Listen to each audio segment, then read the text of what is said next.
Quito, et nous allons aussi recevoir juste après Nabio Quito le grand parolier, le grand ancêtre commun. Il s'appelle aussi, par moment on l'appelle aussi Keïta. Keïta, le patriarche. Donc lui viendra en deuxième position. Alors, c'est parti. Nabio Quito, Boni. Bien, bonne Pâques na balandi na biso nyonso. Pâques. Pâques oyo bato nyonso bayebi véritable fête chrétienne.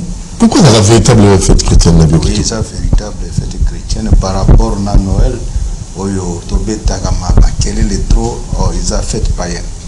Merci. Donc pour la Pâques, véritable fête chrétienne. Moi, oui, voilà. Pour nous allons est-ce que vous comptez la profondeur? Profondeur pas tellement, mais que le 25 décembre, ils ont une naissance à Jésus-Christ, parce que dans le message yaka, na ange qui au mois de juin. Alors ce qui Jésus a le 25 décembre, c'est qu'à Botamali Tchombe. Donc normalement, tu vois que Jésus a Botamali Tchombe. À Botama 9 mois normal comme mon agneau, peut-être même 10 mois. Alors, ça veut dire que ça qui na décembre, ils ont fait païenne au bateau Sobayebi, au bateau célébré même avant la naissance de Jésus-Christ. Alors, le 25 décembre n'est pas la naissance de Jésus-Christ, mais le 25 décembre, ils allaient fête païenne romaine. Alors, pour les chrétiens, fête malam pour célébrer Yango. Merci en tout cas pour Nangaï Namonique et Bélé à Koloba Place Wanizate. Bonne fête à tout le monde. Très bien. Alors, très rapidement, vous êtes le président de chef coutumier de la LATC et vous êtes aussi le président de l'immeuble présidentiel et le coordonnateur des enfants des martyrs. Alors, le fils général de Kissassier. D'abord, un mot pour la bande martyr, vous allez structure, vous allez coordonner. Ça évolue comment? Ça fait longtemps dans toute la question. Ça évolue avec beaucoup de difficultés. Tosenga na mokonzi mboka pona kokanisa les martyrs du pays. Les martyrs du pays, ezali bato ba négligeaka dans tout le pays du monde. Mais sauf dans notre pays, structure moko te ezali na kati ya gouvernement na biso pona bana ba martyrs. Ezalaka te. Donc na Congo tout le monde a ka famille moko ndi azaka invité parce que Congo ils a tellement munene moye pe ba nyatango ezate. Ezaka famille Lumumba et Sili.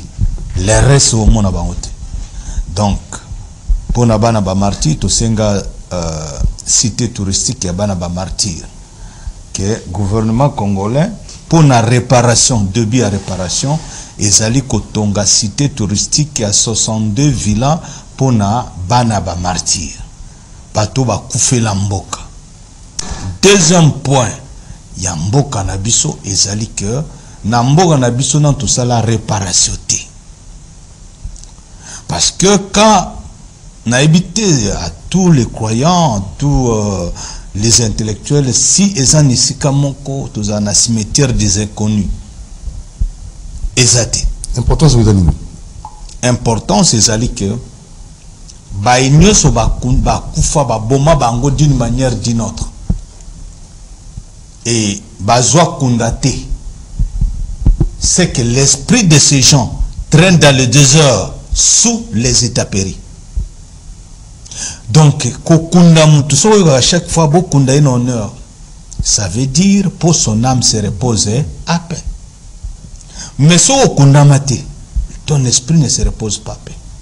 Et ça, dans le désert, sous les étapéries,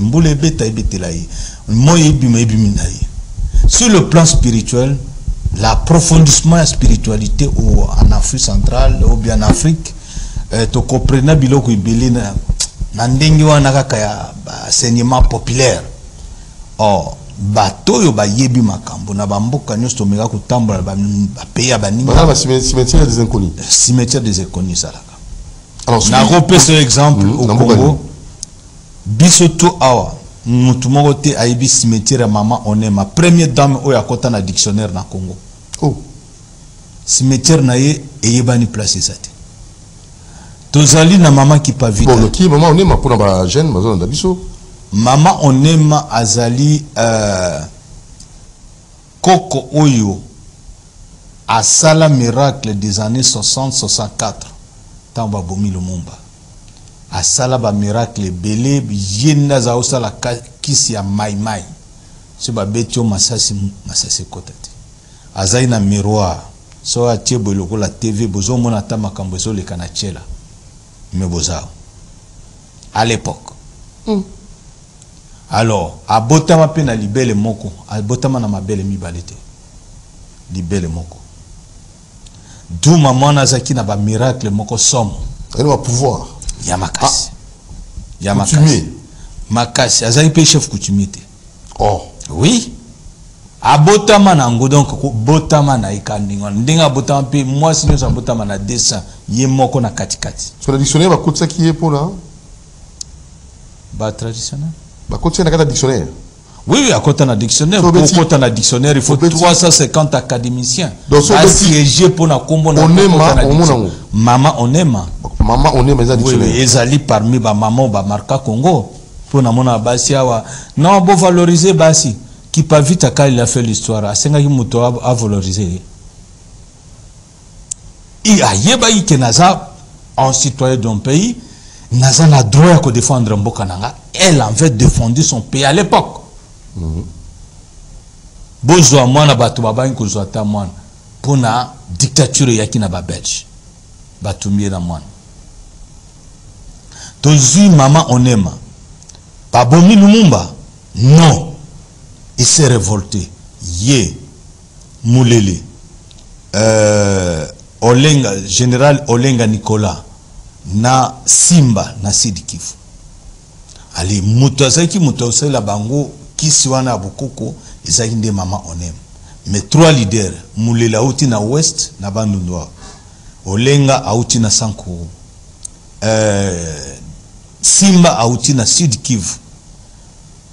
Alors Simba azali leki ya général Michel Mbavumoya oyo dans l'époque belge batia ye na bie ya 10 francs belge. Parce que kende obunda bitumba moko na deuxième guerre mondiale atikarage moteur Sidikifu. Kombo na ye Michel Mbavumoya. Tuna batu ba yebi histoire na kala. Azaki figuré na billet à 10 francs à l'époque belge. Leki na ye nde kifwa.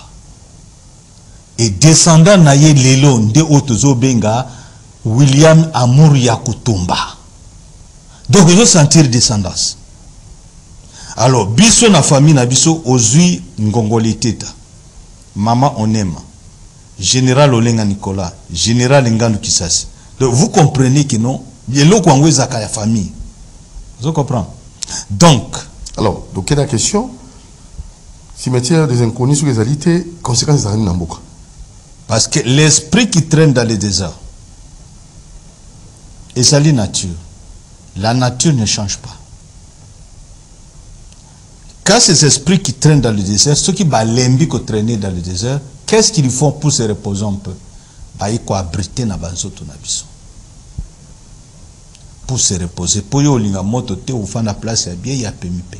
Pour tout ça, descendre. Et ça va agir, c'est manifester le comportement, bateau? Oui, ça agit. La compréhension. Parce que créer na kati na biso ce qu'on appelle l'incompréhension. Parce que normalement, qui sont abrités si longtemps dans le biso. Alors, bah, créer une incompréhension. Donc, c'est pour ça que les cimetières inconnus, il y a un cimetière. Oui, bah, ça, la cérémonie. Il y a une cérémonie qui doit se faire. Oui, cérémonie, ça, les macabres, zui, bah, mouchoir à pembe, bah, évoque esprit de tous les ancêtres au Bakoufa. Ben, connus au Bakunda Mate, bah, Bomaï, na Maya, Koufa, na Maya, Koufa, Wapi, bah, pasteur, parce que évocation, est aliments satanique.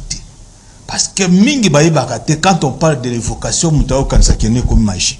Or, tozaka na méditation. Tozaka na prière.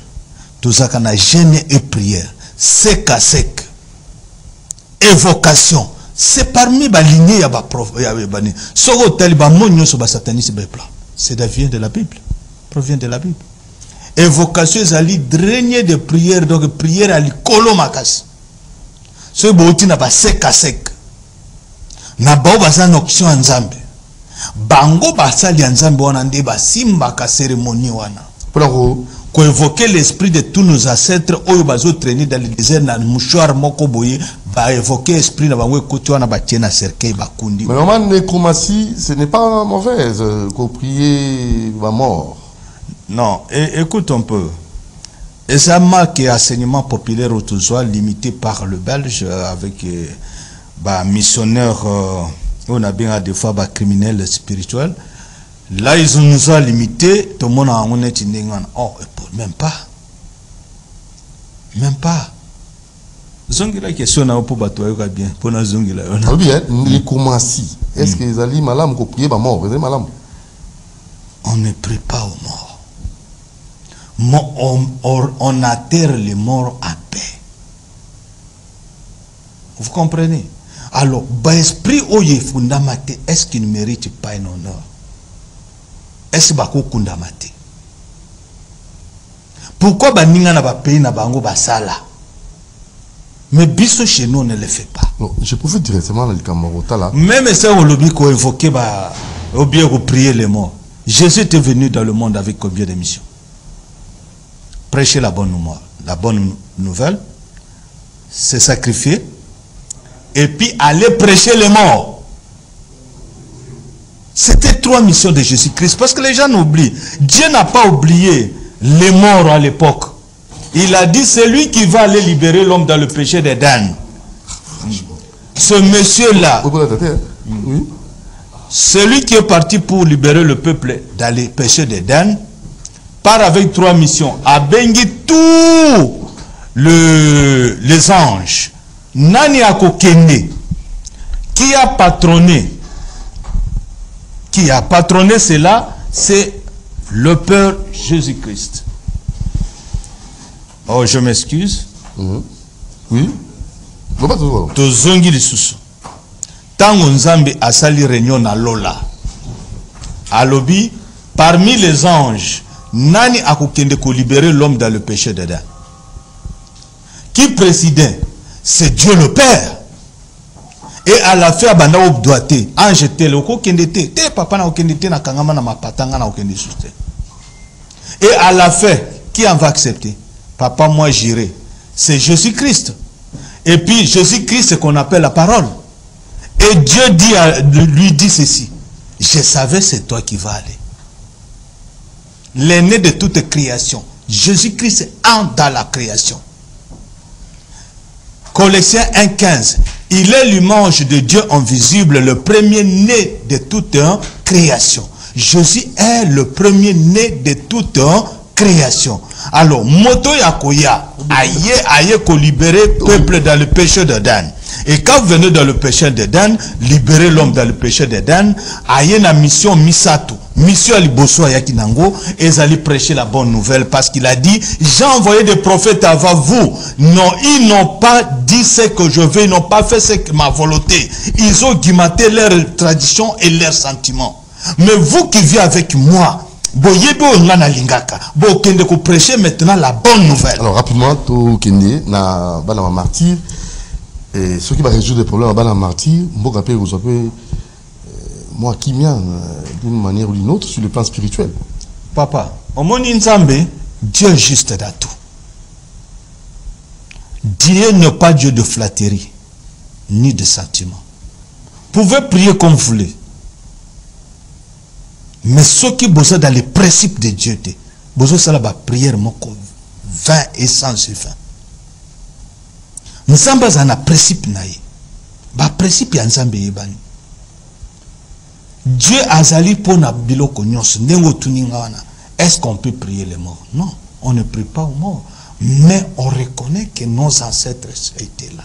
C'est pourquoi Nzambe ya lola. Oya tindi mwana na ye alobi okokende ti na mission misato prêcher bonne nouvelle. Après bonne nouvelle, tu te sacrifies. Après sacrifice, tu pars au-delà pour aller prêcher ceux qui sont morts avant vous. Parce que mukolo ya suka na lingite mutaoloba non, Jésus-Christ ngana kufa avayo. Alors, 3 jours à ça qui n'a pas on a siama belé, ça veut dire 3 siècles. Parce que pas Nzambe 1 jour égale à 1000, 1000 égale à 1. Donc il était avec les morts pendant 3 siècles. Ça c'est Jésus-Christ. Il n'a pas oublié les ancêtres. Même Jésus avec Moïse, Moïse l'a dit. Qu'est-ce que j'irai dire à ton peuple? Il a dit, va leur dire que je suis Dieu de leurs ancêtres. Nous avons bossani bacentre. Je suis chef coutumier, président chef coutumier et président de la martyr. Donc, en un mot, au cours de Pesabiso, Makanissi, pour des structures au Kamba. Ah ouais, tu sais que dans mon Konziamboka que pour le gouvernement, pour moi, dans mon Konziamboka actuellement, va suspendre d'abord consultation. Et ma Kamba sorti un nouveau gouvernement, ils a d'abord suspendu. Parce que tous en la guerre. Vous savez, quand on est à la guerre comme ça, il faut chaque jour, grand pays, grand peuple, grand esprit. Nous devons quitter de l'accessoire vers l'essentiel. Parce que tout le monde salaka bilo condé tout salaka. Et comme il m'habite nulle part. Et cause à la gouvernement union des criminels au gouvernement d'union nationale. Yo tanzuba basa di consultation yo moni banani yo ba sengale ko ya ba yete to ba yo c'est pas na monter parce que c'est pas tout le monde qui est venu. C'est pas tout le monde. C'est là où je parle bien. Focalisons.